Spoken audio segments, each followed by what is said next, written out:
വീണ്ടും വരുന്ന യേശു ക്രിസ്തുവിന്റെ നാമത്തിൽ എല്ലാവർക്കും സ്നേഹവന്ദനം. ഇന്ന് ചിന്തയ്ക്ക് ആധാരമായ ദൈവവചനം മത്തായി സുവിശേഷം 3-ാം അധ്യായത്തിന്റെ 16 മുതലുള്ള വചനത്തിൽ, അപ്പോൾ സ്വർഗ്ഗം തുറന്നു, ദൈവാത്മാവ് പ്രാവെന്ന പോലെ ഇറങ്ങി തന്റെ മേൽ വരുന്നത് അവൻ കണ്ടു. ഇവൻ എന്റെ പ്രിയപുത്രൻ, ഇവന് ഞാൻ പ്രസാദിച്ചിരിക്കുന്നു എന്ന് സ്വർഗ്ഗത്തിൽ നിന്ന് ഒരു ശബ്ദമുണ്ടായി.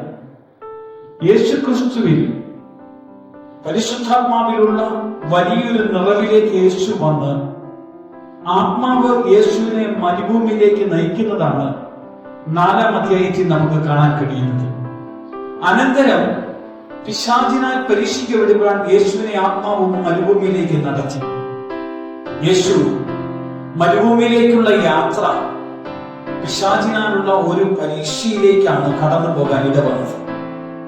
40 രാവും 40 പകലും ഉപവസിച്ചു. പരീക്ഷകൻ അടുത്തു വന്നു. ദൈവത്തിൽ ഏറ്റവും പ്രിയമുള്ളവരെ, നമുക്ക് ഈ വചനത്തെ ചിന്തിക്കുമ്പോൾ ആത്മനിറവോടുകൂടെ കടന്നുപോയ യേശു പിശാചിനാൽ പരീക്ഷിക്കപ്പെടുമ്പോൾ പിശാചിന്റെ സകല പരീക്ഷകളെയും അതിജീവിക്കുന്നതായി നമുക്കവിടെ കാണാൻ കഴിയുന്നു. ആത്മനിറവോടുകൂടെയുള്ള ഒരു ആത്മീയ ജീവിതത്തിൽ ഉടമയാണ് നമ്മളെങ്കിൽ, ഇപ്പോൾ പരീക്ഷയുടെ കാലഘട്ടമാണ്.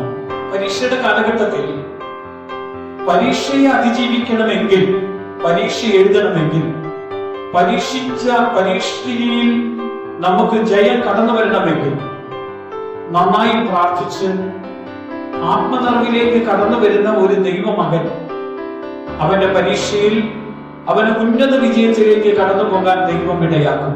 അതിന്റെ കാരണം, പരീക്ഷയ്ക്ക് മുമ്പുള്ള പഠന കാര്യങ്ങളിൽ എല്ലാവരും കൂടെ ചേർന്നാണ് പഠിക്കുന്നത്.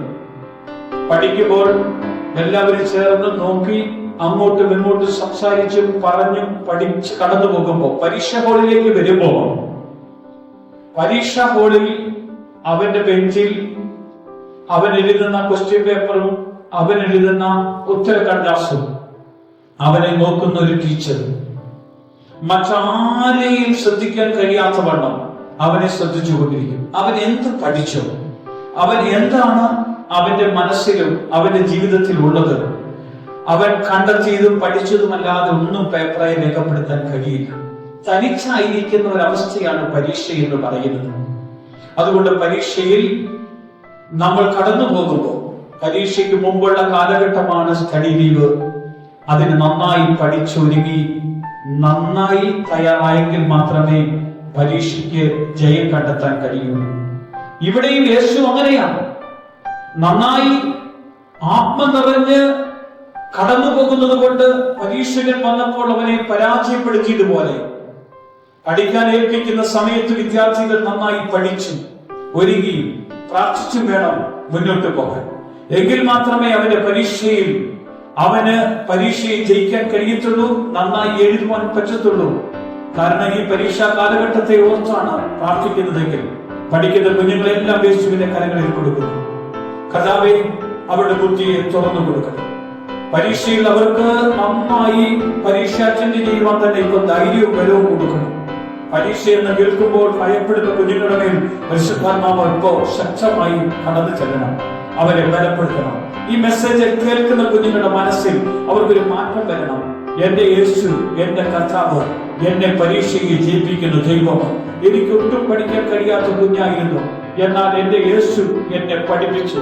ഞാൻ വായിക്കുന്നതും ഞാൻ പഠിക്കുന്നതുമായ കാര്യങ്ങൾ ഓർമ്മയിൽ നിർത്തി. എന്റെ കർത്താവ് എനിക്ക് ശക്തി തന്നു. ഇത് കർത്താവിന്റെ ആത്മാവിലൂടെ നമുക്ക് തരുന്ന ദൈവീയ കൃപയാണ്. ഇത് പ്രാപിച്ചിട്ട് വേണം മുന്നോട്ട് പോകാൻ. കർത്താവ് നമ്മളെല്ലാവരെയും അനുഗ്രഹിക്കട്ടെ. ദൈവകൃപയിൽ നിറയട്ടെ. യേശുവിന്റെ നാമത്തിൽ തന്നെ എല്ലാവർക്കും ദൈവ സമാധാനം ഉണ്ടാകട്ടെ. കർത്താവ് എല്ലാവരെയും അനുഗ്രഹിക്കട്ടെ. യേശുവിന്റെ നാമത്തിൽ തന്നെ. ആമേൻ, ആമേൻ, ആമേൻ.